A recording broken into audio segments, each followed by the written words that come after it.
Tahukah anda, sebelum tahun 2020, jika seorang pekerja memberi rasuah untuk memenangi projek syarikat, hanya pekerja tersebut yang akan dipertanggungjawabkan di mahkamah. Namun, segalanya telah berubah. Di bawah Seksyen 17A Akta SPRM 2009, undang-undang kini menetapkan liability korporat ke atas organisasi komersial. Prinsip liability korporat ini mudah jika mana-mana orang yang bersekutu dengan syarikat seperti pekerja, ejen atau subkontraktor memberi rasuah demi memperoleh perniagaan atau faedah untuk syarikat, maka seluruh syarikat itu dianggap melakukan kesalahan. Bukan itu sahaja, pengarah dan pengurusan atasan turut dianggap sebagai bersalah secara peribadi. Bagi kesalahan ini, hukumannya sangatlah berat. Syarikat boleh dikenakan denda tidak kurang daripada 10 kali nilai nilai rasuah atau RM1 Malaysia, mengikut mana-mana yang lebih tinggi. Malah, pihak pengurusan atasan juga boleh dipenjarakan sehingga 20 tahun. Hukuman ini bukan sahaja mampu melumpuhkan sebuah perniagaan, malahan ia juga akan mencemarkan institusi masyarakat dan negara. Satu-satunya pembelaan atau pertahanan undang-undang bagi syarikat adalah dengan membuktikan bahawa mereka telah melaksanakan prosedur mencukupi ataupun adequate procedures. Ini berpandukan prinsip TRUST, T-R-U-S-T. Yang pertama, T. Top Level Commitment ataupun komitmen pengurusan atasan. Pengurusan atasan wajib memimpin dengan teladan, mengubal polisi anti rasuah yang jelas dan memastikan seluruh organisasi mematuhinya.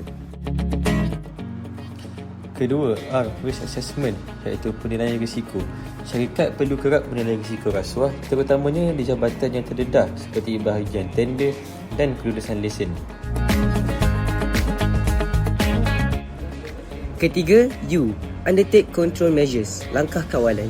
Mewujudkan kawalan dalaman yang ketat, semakan latar belakang rakan perniagaan dan saluran aduan rahsia yang selamat. Keempat, S.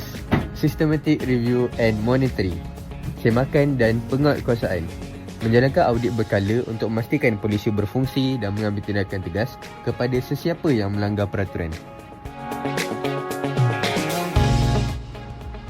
Dan kelima, T. Training and Communication, iaitu latihan dan komunikasi. Memberi latihan integriti secara berterusan kepada semua warga kerja supaya mereka faham bahaya rasuah.